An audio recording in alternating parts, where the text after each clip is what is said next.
if it's similar to what the Bangsamoro wants as well.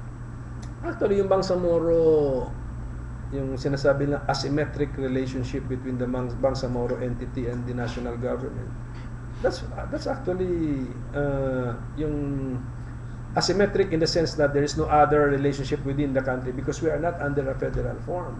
Pero actually, that the Bangsamoro call can be accommodated under a federal form.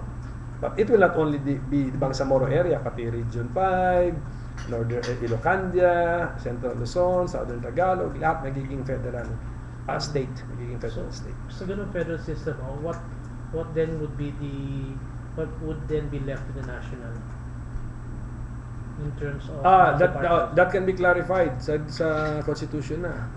National defense, ganun. Currency, monetary policy or fiscal policy, some taxation measures, foreign relations, military, marami, we can specify.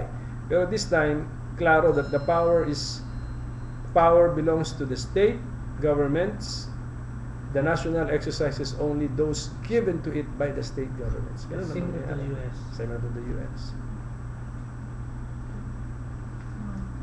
Although yun yung nasabi ko, similar to the US, but there might be some other models we can adapt.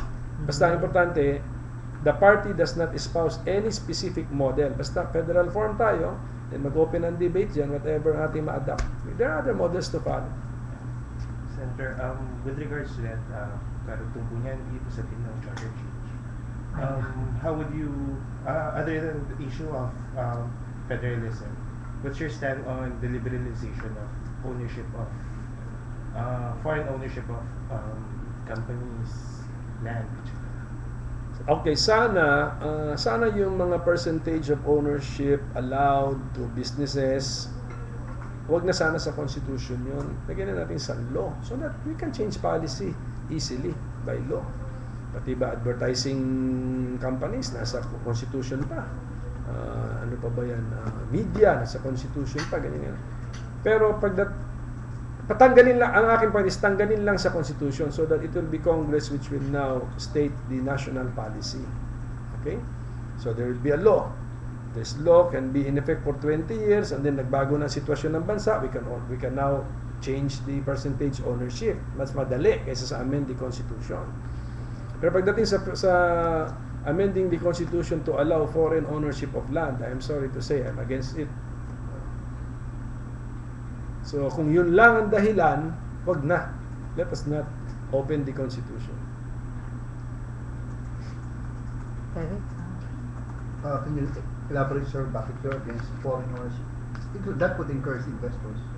Yeah, but I think that is not the be-all and the end-all of the investment decision to invest here because they can own land. They can enter into long-term lease. In China, the People's Republic of China owns the land, on square inch, and yet all the investors are flocking to China. So that means there may be other factors more important than owning the land. And number two, it is such a divisive and emotional issue because there are still millions of landless Filipinos. So Filipinos na lang nga ang pwede mag-own ng lupa. Ang dami ng Filipinos na walang lupa. Ngayon, buksan natin ang merkado, sama na ang foreigner, competitor na ni landless Filipino sa pag-aari ng lupa. Ano mangyari? Wala na. Versus landless Filipino versus Filipino, hindi na nga siya magkaland. Pasukan pa ng mga foreigner, lalo na siya hindi magkaland. At anong mali na, social unrest, this might lead to social unrest. So let us look at China and some other countries which do not allow foreign ownership of land, and then they still have many foreign direct investments. So that might not be the questionable policy. Maybe it is more sa predictability of judicial decisions, promptness of resolving cases, law and order, ano pa kaya, investment policies, tax holidays, tax regimes, economic zones, no smuggling. Mga ganun kasi talo ka kung paggawa ka dun smuggling din. So baka more than ownership of land. Who knows? So pagdebatihan lang natin pero open mind pa rin naman ako diyan pero but only a very very very very compelling and convincing reason will make me change my mind. I have a naughty actually idea. Could it be that those who are pushing for it na lawakan yung foreign ownership was because they are landed people? Actually, that idea has crossed my mind. Sabi ko, naka-land bank na ito mga to. And selling to Filipinos, hindi na umubra kasi you can only sell also to the rich Filipino na meron na rin land bank, naka-land bank na rin. So, we have to now look at the outside market. But why? Is si landless? Kalimutan natin si landless. You're right. Kasi marami siyang lupa kaya gusto niya para mas malaki benta. Precisely. Mahirap na may ibenta sa market na ito. Buksan natin ang mundo, yun makabenta ko. Pero nakakalimutan natin si landless nga eh. And coming from Mindanao, now one of the, in my opinion, in my own study, one of the root causes of the conflict actually is not religion. Land. The dispossession over land. Ngayon, land for foreigners pa. Diyos ko. So, karoon po po yan, how about yung existing land reform program? How would you assess yung Carper, for example? Yung CARP and then Carper? Well, I am not in the position to assess the performance of the secretary. Basta I'm just glad that we have an agrarian reform program. Ang problema yung after yung parang after sale service, yung pagbigay na nung item, ano nang gagawin ngayon ng taong biglang nagka-windfall siya, nagkalupa siya, first time in his life, ako na may-ari, anong gawin ko? Hindi ko na alam ang mga pasikot-sikot, pagbayad ng mga anong tax dito, anong gagawin dito, hindi na yan. So dapat pati yung service na yun nandun. And then take advantage tayo siguro, pati yung Cooperative Development Authority should intervene, since they are now small plot owners, may mga small producers, the Cooperative Development Authority should. Instead of corporation, because cooperatives are the corporations of the poorer people. So cooperatives ang vehicle nila to market their products or for credit extension, etc. But mayroon yatang lifetime itong carp extension, But depending on the report of the Department of Agrarian Reform, I have an open mind. If he needs an extension, okay sa akin. And if he needs more budgetary support, magsalita lang siya. Kasi hindi ako expert dyan. Magsalita siya, anong needs niya, tutulungan natin. Because we have to make that program succeed. Senator, with regards to tourism, 14 parks who have animals inside. 14 parks. Anong position with regards to? Well, una sa lahat, they must the private ownership of the animals must have been cleared with the DNR, and of course endangered species should not be allowed. May value din kasi ang sa akin para sa akin ang zoos mga bringing the plight of the animals closer to the people. Also sometimes a positive effect, it encourages us to be more conscious of the existence of these animals, their situation, etc. Pero dapat humanely treated din sila. Si Lolong. Kawawa. Namatay. Actually mali yung kay Lolong Medyo actually natanong ko nga nung kami ni Abel nandun kami sa Agusan. Binisita namin si Lolong. Actually natanong ko nga doon kinailangan bang hulihin pa si Lolong? Dapat iniwan na lang sa natural habitat.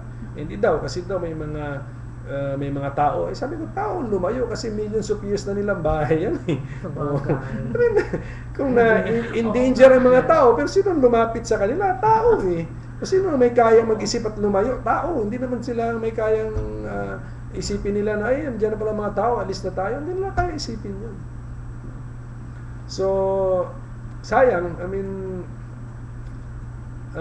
there must be a way to but I will leave this to the DNR, sa mga experts dito. I mean, pati dun sa mga ano sa Dunsol, ano yun?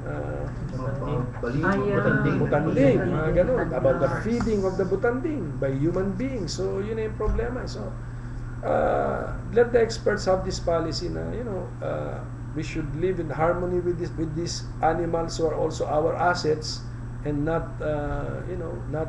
bring them to, not capture them unnecessarily, bring them to cages where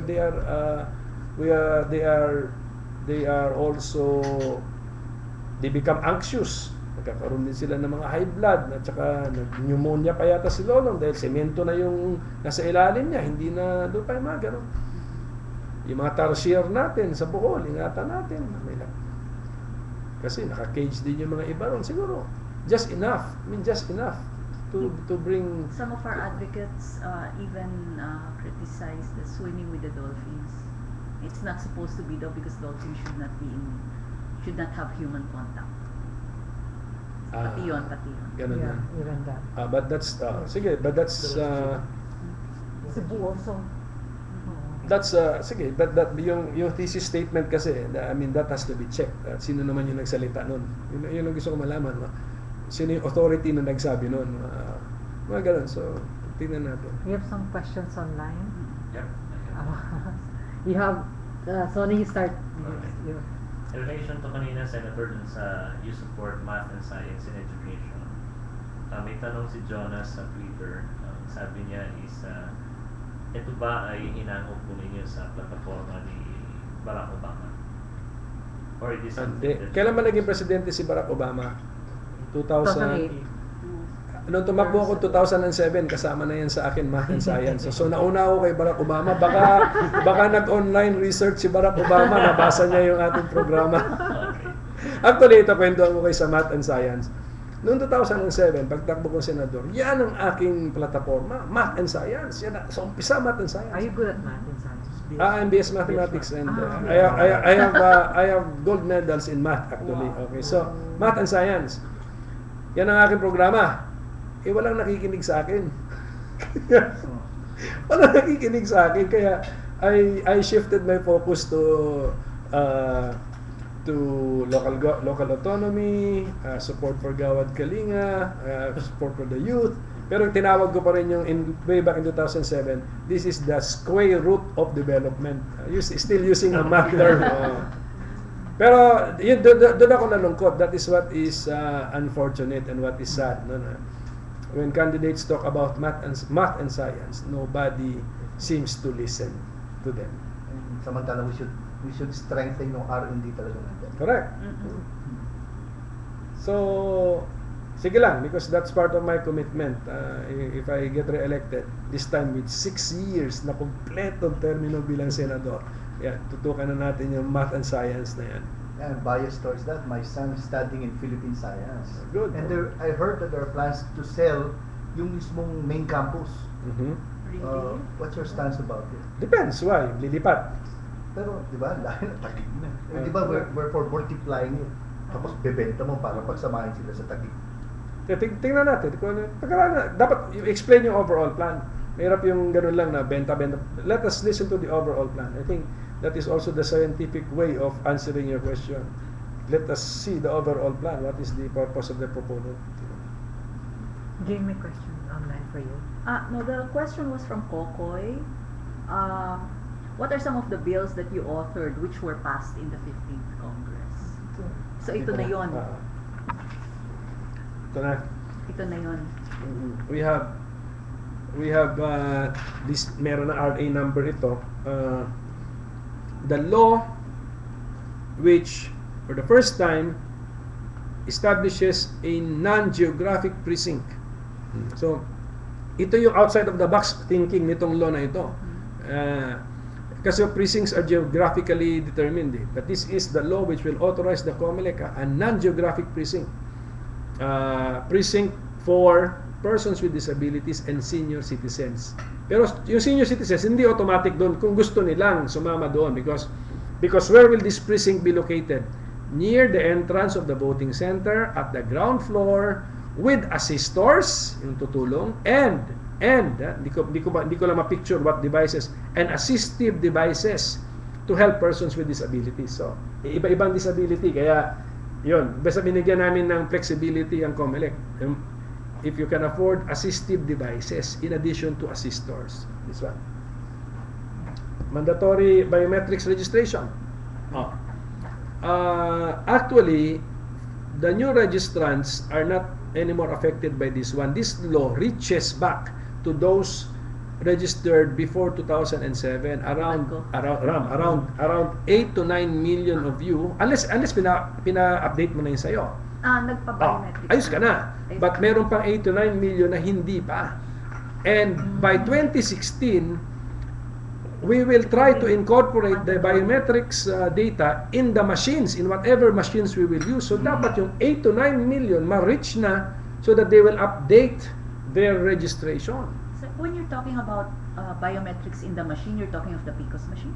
Hindi, some other machines na. Okay. If the PICOS could be adjusted to database po, malaking machine yun, fingerprint, basta we are thinking of incorporating the biometrics data of the voters in the precinct into the machines. The last time we spoke with COMELEC, they already said that the possibility is by 2016 biometrics will be mandatory. Ito na! Yeah, but yes, but how do you make it mandatory? You might disenfranchise people who will not go for their biometrics.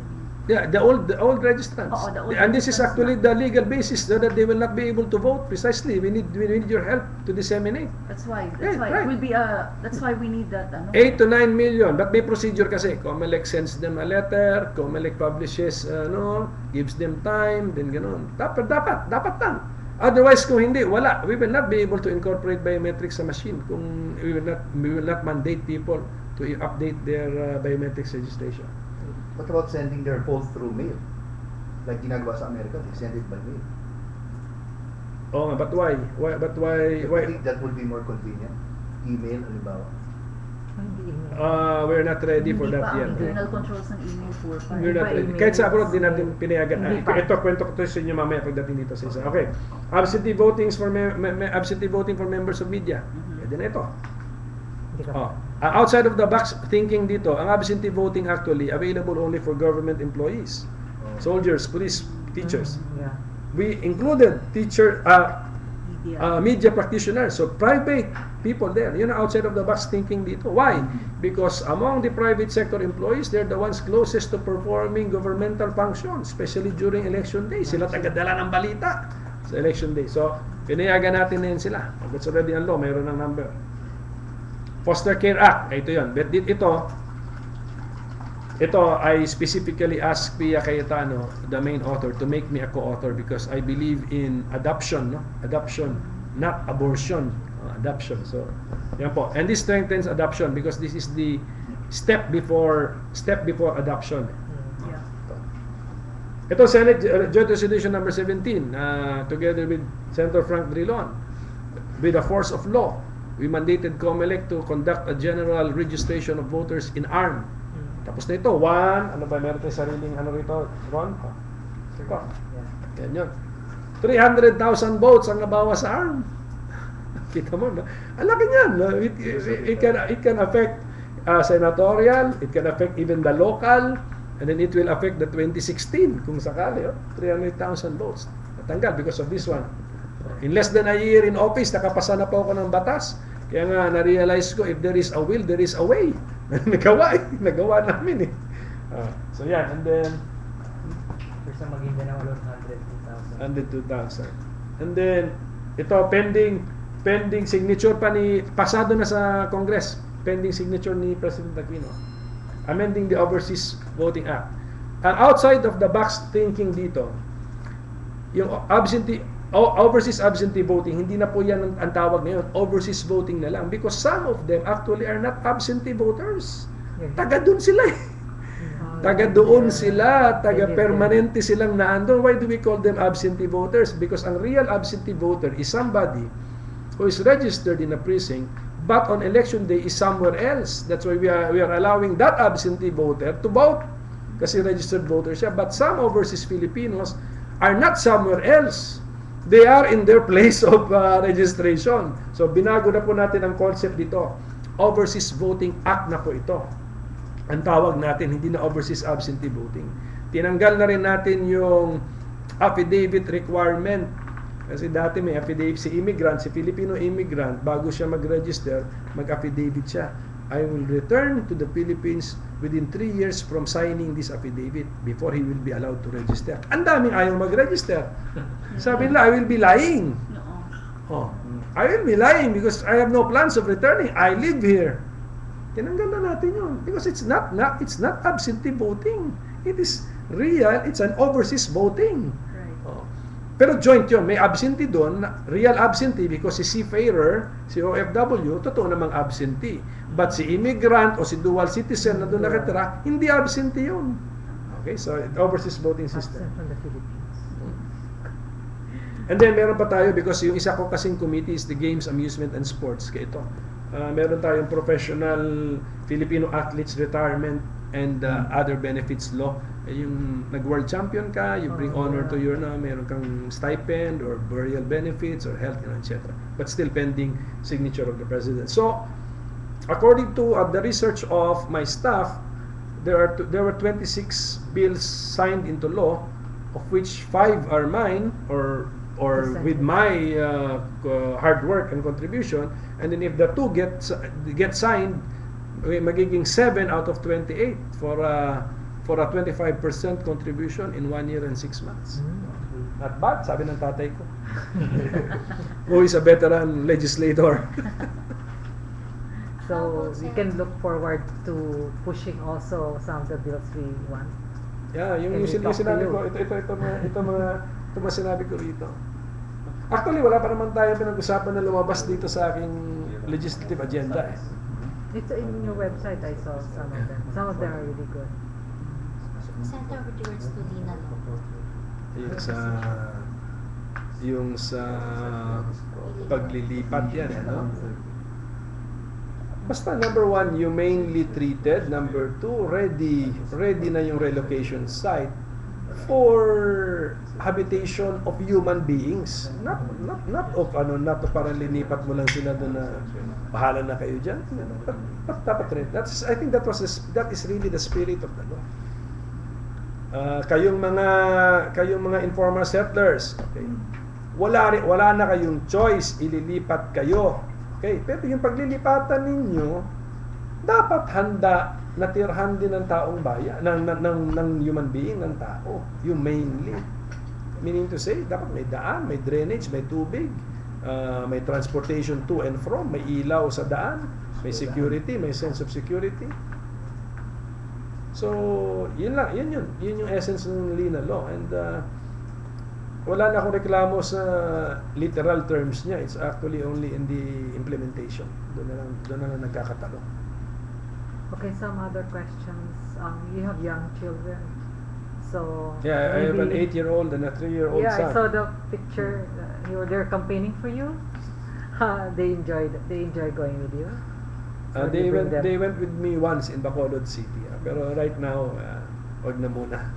Medyo masyado rin taxing at saka yung init. That's true. Anyway, there's a question here from Isabella. You have any advocacy for sick children in poverty or achieve adequate and have access to high quality health care for children? Actually, hindi lang advocacies ay actually yung aking PDAF, yung so-called pork barrel, linagay ko po yan sa medical assistance for indigent patients. And I really want to help ang ano ko sana, the children. And I have instructed my staff to find a way if it is legal na for the PDAF to answer specifically for a case, yung kaso mismo ng isang bata na nakikita natin sometimes sa TV, ganon, may problema.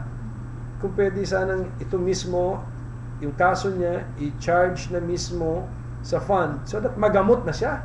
Hindi yung ginagastos yung fund na sa libo-libong tao walang nagagamot. Kasi wala eh. So i-concentrate ang fund sa isa o dalawa, tatlo, save 3 lives. Ang tanong ko lang if it can be legally done. Yun lang yung tanong ko because that's not my money. That's people's money. Corollary to that. Kasi nandun na rin yung advocacy nyo sa PWDs. Diba? And I have a son with autism. At ang isang problem ng mga parents with autism, napakamahal ng therapy. And so, therefore, like me, to focus na lang my finances on my kids who don't have normal kids.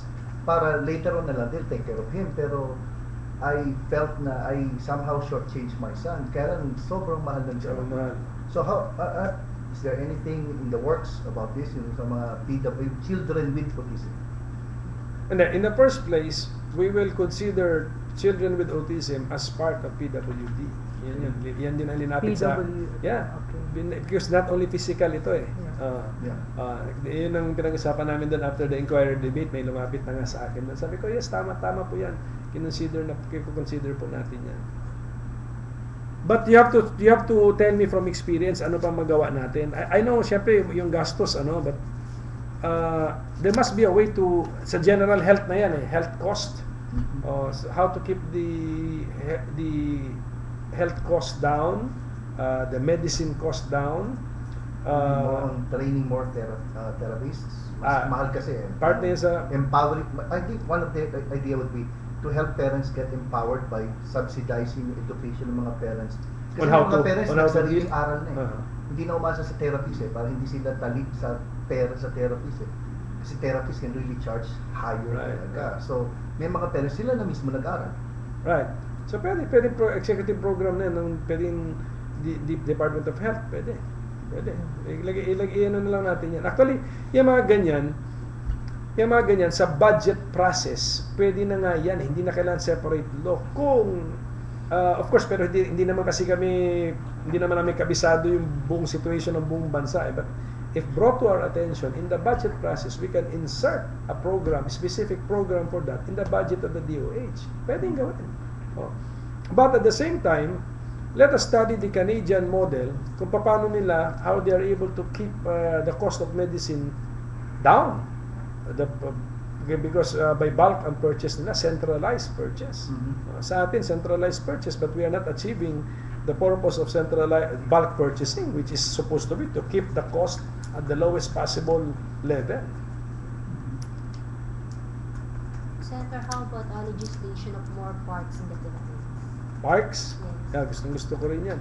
Because I have seen how my kids appreciate They love La Mesa Eco Park, marami pa, kahit yan Quezon Memorial Circle na sa loob niyan. Actually, the concept is actually open space. We should have open space, parks. Agree. Freedom Parks, actually ang legislation sa Freedom Park, hindi na nga napagbigyan yan.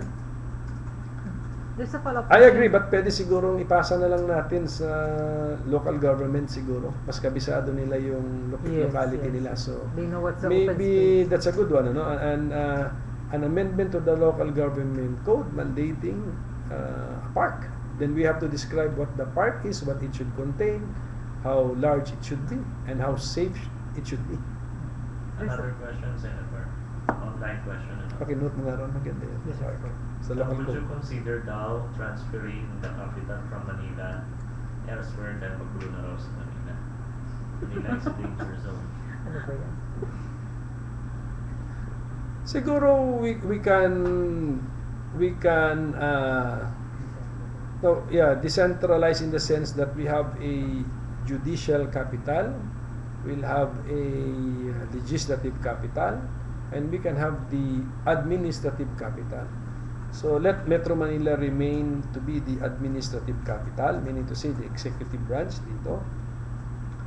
We can make Mindanao the legislative capital.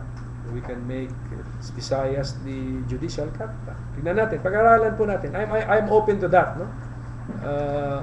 Hindi lang ito dahil sa magulo ang Manila, but to force the investments in those areas which we make new capitals. If it's a legislative capital, look at the investments na ilalagay mo ron. If we make Mindanao the judicial capital, yung investments na ilalagay mo doon to make it work as a judicial capital. Hindi lang kasi kung dito lahat ng capital, lahat investments nandito. Yun ang nangyayari. There's a question here from Vency. What's your take regarding COMELEC's harassment and threat of disqualification of Kabataan Party List over accusation of illegal posturing? Yung illegal posturing, meron naman dapat remedy dyan, tanggalin . And then, Uh, Ma-DQ na daw sila.